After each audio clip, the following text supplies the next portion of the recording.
Robbie, what are you doing, Bubba? Just checking the alignment of all these little holes. Yeah, that's how it should go. Should just drop on there like that. So, just kind of checking those. Sometimes your cam studs, a lot of times, will be wonky and they'll go a little left and right. So I had to check that first, because sometimes you might have to straighten them. They can get a little out of kilter. You just got to make sure they fall straight on there, because a lot of times somebody will take a mallet and try to hit them down on there, and it'll really booger up the threads on all this stuff before you put all your cam nuts on. But you can kind of tell between mock-up, that's what it should look like. That's just for handling and as you're building the engine. Kind of ugly, pretty, good. Good for, really just good for handling. That's about the only reason I do this stuff. And this side still got his cam to go in. This is the intake port side. Still shimming up the cam on this side. What is shimming? You have these little pucks underneath here. My table, as you see over here. Underneath your tappets, you got a puck. That's your shim puck. And what does that do? That adjusts your shimming on your valve. Interesting. It's 004, as I recall, on intake, 006 on exhaust. And what is 004, 006?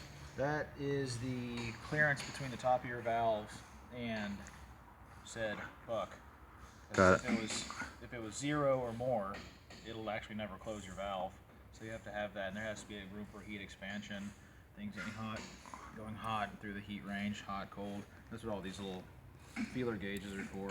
You got to be able to, especially this one's going from nothing.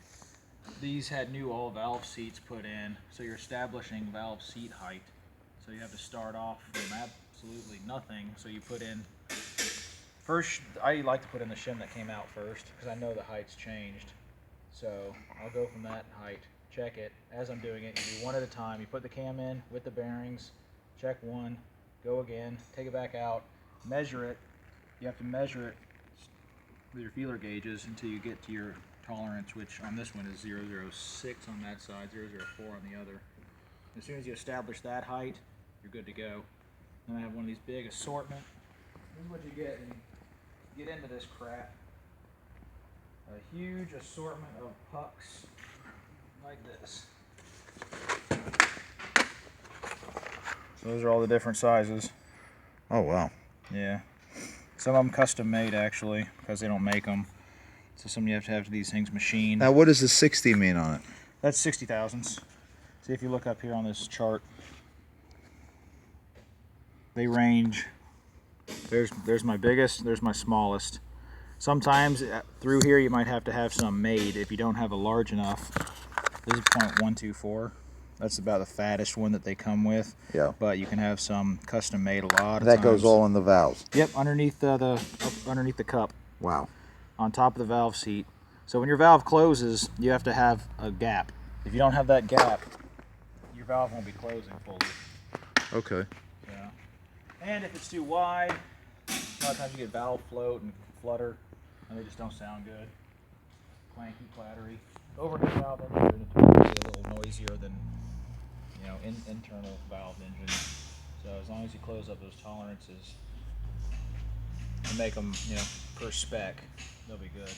And all this stuff's in the factory manuals. This is all straightforward, nothing really custom in any of this stuff. It's all follow your procedures and you'll be fine kind of stuff. Sounds good. Sounds good. All right, guys, that's another little excerpt from Speedwell. I'm Michael Edwards and the legendary Rob Ferris.